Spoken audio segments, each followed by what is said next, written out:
I've come to learn is that people who prey on people usually started out as victims, telling people and referencing what Dapper Dan had to say when he was first asked. And Dapper Dan is a Harlem legend. I grew up with Puff Daddy's parents. No matter what happens in the culture, it didn't start, just start. A lot of things that you see happen came about from not even from my generation, but the generation that became before me. My father was a hustler, you know. He was a dealer, he was a hustler.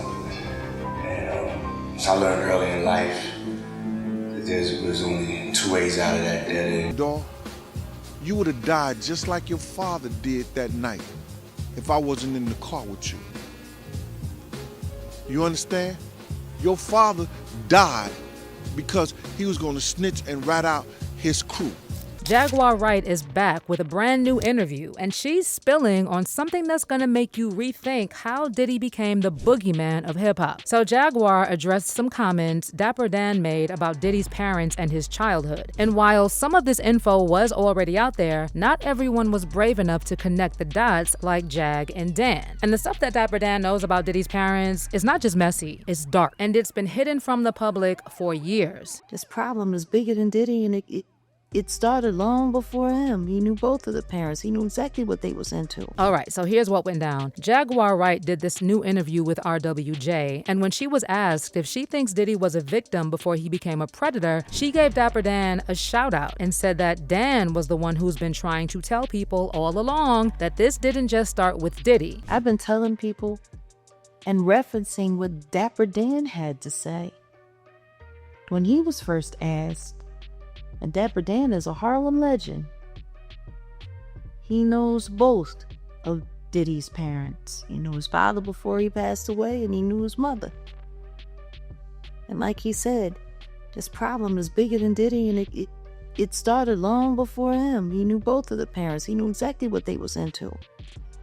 So yeah, I think it's fair to say that it's quite possible that he had been preyed upon or he had been victimized in some way, shape, or form, but that still doesn't give anybody a right to do the things that he's done. Now, before we even get into Diddy's parents, we need to talk about Dapper Dan. If you don't know, Dan isn't just a legendary tailor. He's been deep in the culture since the 80s, and he knew all the players behind the scenes, including Diddy's family. Dan used to dress Diddy's dad, Melvin Combs, back when Melvin was still working for the notorious kingpin, Frank Lucas. And according to Dan, all this chaos around Diddy didn't start with him or even his parents. It goes back generations. I grew up with Puff Daddy's parents. Yeah. So, we all come from home, born here, raised here.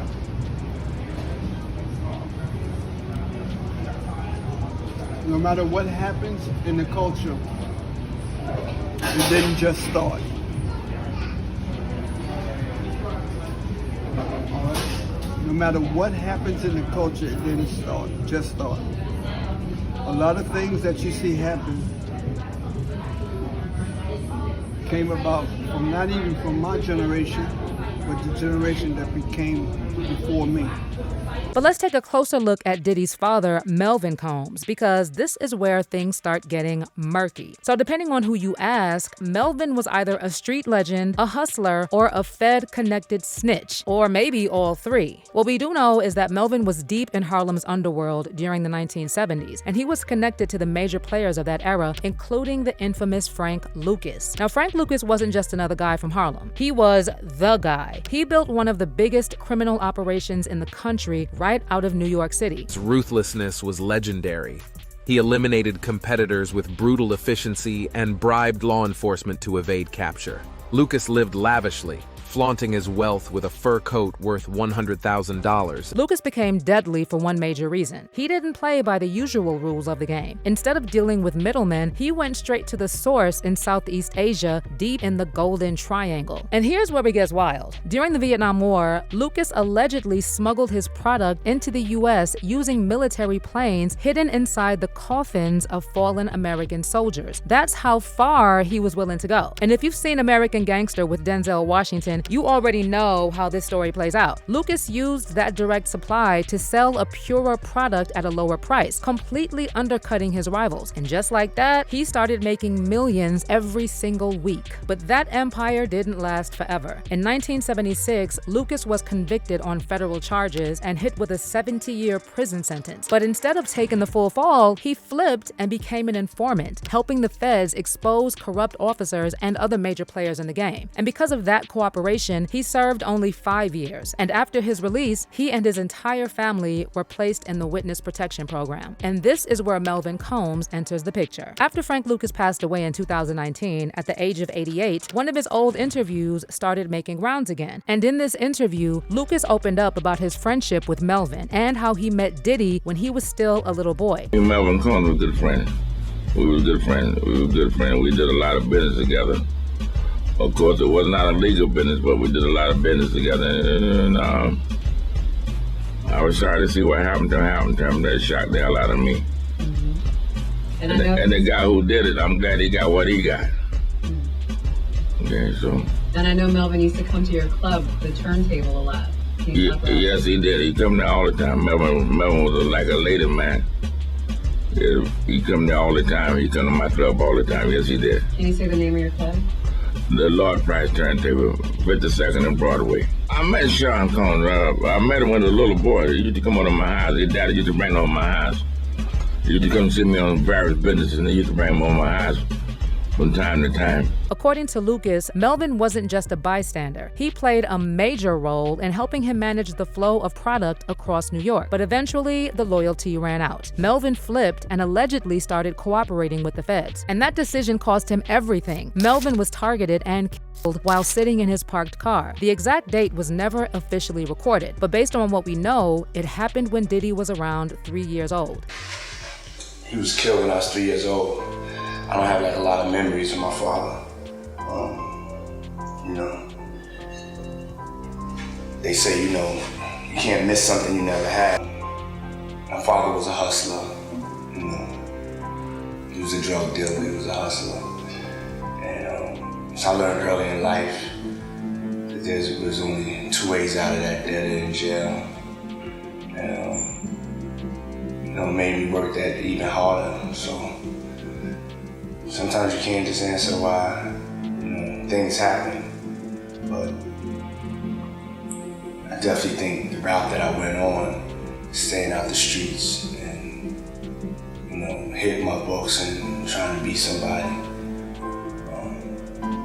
I think he played a role in that. Now here's where things get even crazier. After Melvin's death, Diddy's mom lied to him and told him his father died in a car crash. It wasn't until Diddy went off to college that he finally learned the truth. He looked up his dad's name in the school library, and that's when he discovered how Melvin passed away. So that's the kind of environment Diddy was exposed to as a kid. Lies, snitching, and manipulation. But it's deeper than that. If Melvin Combs was really a Fed informant, those connections didn't just disappear when he died. Diddy could have inherited access to those same networks. And it explains a lot about how he was untouchable for decades. And get this, Diddy's ex-bodyguard, Gene Deal, claims that Diddy almost ended up like his dad, taken out for snitching. According to Gene, the night Biggie Smalls got hit in March '97, Diddy knew people in LA were coming for him, not Biggie. But instead of listening to Gene's warning, Diddy shrugged it off and basically set Biggie up, allegedly. House, and I told you that this cat is next 3 lights.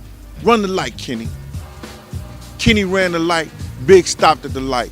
Big get killed. Wasn't meant for him, bruh. But Biggie wasn't the only one Diddy crossed, allegedly. Gene claims that Diddy's been a rat his whole life, and if things had gone slightly differently that night, Diddy would have ended up just like his dad. So that double life, playing both sides, it looks like it got passed down from father to son. From running an alleged blackmail operation to snitching when asked, he's always been in rooms where loyalty is complicated, and that could explain why he's managed to avoid major charges for years. And even now, after all that's been exposed about him, he still gets just 4 4 years in prison, with Donald Trump saying that he is now going to pardon him. Remember when people were saying that Diddy's chief of staff, Christina Karam, was his Ghislaine Maxwell? How come she wasn't subpoenaed? This is clearly bigger than Diddy, and it's gonna take years before we learn how deep this rabbit hole goes. So everything we're seeing play out now is probably part of a pattern that started long before Diddy made his final record deal. But wait, don't think we forgot about Diddy's mom. Diddy may have learned the street moves, how to play both sides, and even some snitching tactics from his dad. But with Janice Combs, the story gets even more disturbing. Allegedly, she ran an escort operation disguised as a beauty pageant through wild adult parties in the house while Diddy was still a kid, and exposed him to all types of messed up things that shaped his view of women, relationships, and control. And this isn't just some random internet gossip. Multiple former bad boy artists have hinted that Janice might have been the real mastermind behind Diddy's criminal empire. Take Mace, for example. He said that Janice is the one holding all the receipts on Diddy's shady dealings.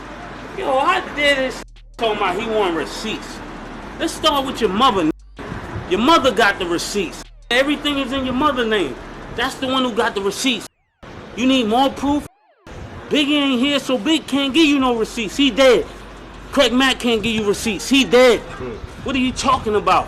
Who else? Black Rob can't give you receipts. He dead. And everybody else you made sign paperwork so they can't talk about what I'm talking about. And then Freddie P went even further, calling Janice the devil and claiming she's the one behind all the so-called satanic rituals Diddy's been linked to. The fucking satanic behind all this shit, it's her. It's her, bro. It's her. She is his, I can't even explain it, bro. She just ain't no, she the devil, bro. That's how I see it. She the devil. Janice Combs is the fucking devil. That bitch got everybody money. Yeah, man, I don't give a fuck what she talk about. Yeah, you go out there and tell me, seeing her defend Diddy, like, sit your ass down. You the worst person. You the wrong one to talk. You got somebody that you, like, that's like R. Kelly coming to talk it up for you. Like, nigga, shut up. We don't need you. No, Diddy innocent. Let's shut up, Kelly. Not right now. That's her. Shut your ass up. You the reason a man like he is. But this isn't just about money and stolen publishing. What Janice was allegedly doing inside that house was way darker than that. Diddy even admitted that when he was living with his mom, he started sneaking out at night and hitting the clubs at just 12 years old. And he never knew this. I worked in an after-hour spot too. Okay.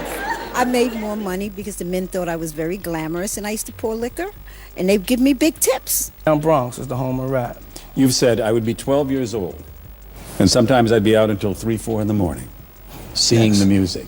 Oh, and get this, Janice was so possessive of Diddy, she sent him to an all-boys school just so she could be the only woman in his life. So she made sure there were no girls around, and so I went to an all-boys school. It was also a Catholic school.